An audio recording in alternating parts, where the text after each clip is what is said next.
قل أوحي إلي أنه استمع نفر من الجن فقالوا إنا سمعنا قرآنا عجبا। সালামুন আলাইকুম, কেমন আছেন সবাই? আশা করি সবাই ভালো আছেন, আলহামদুলিল্লাহ।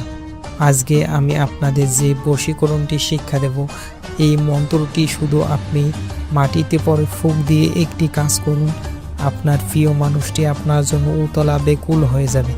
এটি এমন একটা বিদ্যা যা সেকেন্ডের মধ্যেই অর্থাৎ সাথে সাথেই কাজ করে এবং এটি অত্যন্ত সহজ এবং শক্তিশালী।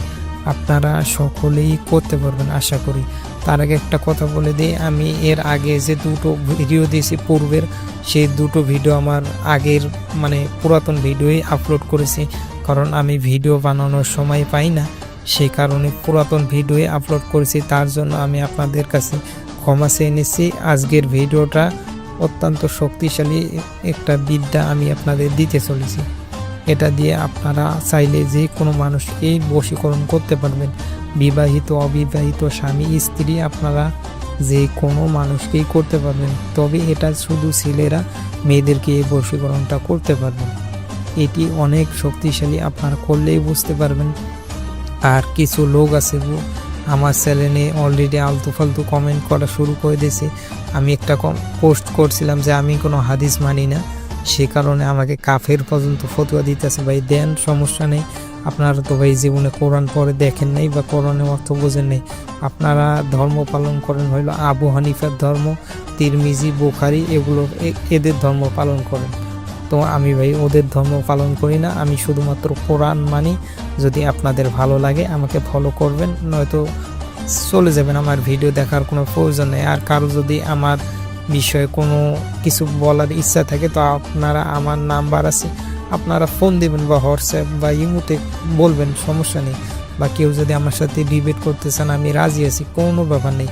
কিন্তু শুধু শুধু কুত্তার মতো পিছনে ঘেউ ঘেউ করবেন না, দয়া করে। এই আলতু ফালতু কমেন্ট করার দরকার নেই। তো যাদের ভালো লাগবে দেখবেন, আর ভালো না লাগলে দেখবেন না। আমি কাউরে পা ধরে বলি নেই যে আমার ভিডিও দেখেন, আমার ডাইরেক্ট কথা। আপনার পছন্দ হলে দেখেন, নয়তো দেখবেন না, শেষ। এত আলতু ফালতু কমেন্ট করার কি দরকার ভাই? আমি ভণ্ড, আমি এটা সেটা, তো আপনাদের দেখতে বলছে কি? তো এখন যাক, ওদের কথা বাদ দিলাম। এখন আমি বলি কিভাবে কাজটি করবেন। মন্ত্রটাকে আপনাকে আগে সিদ্ধ করে নিতে হবে। যে কোনো শনি, মঙ্গলবার অথবা অমাবস্যার দিন 108 বার জপ করে মুখস্থ করে নেবেন পাক পবিত্র অবস্থায়, সামনে আকরবাতি জ্বালিয়ে।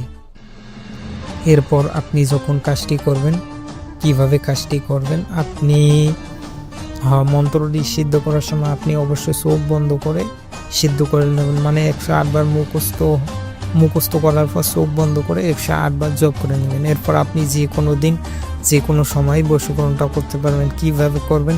আপনি যাকে বশীকরণ করবেন সে যখন খালি পায়ে হেঁটে যাবে, তার বা পা যেখানে পড়বে সেখান থেকে সামান্য কিছু ধুলো নেবেন হাতে।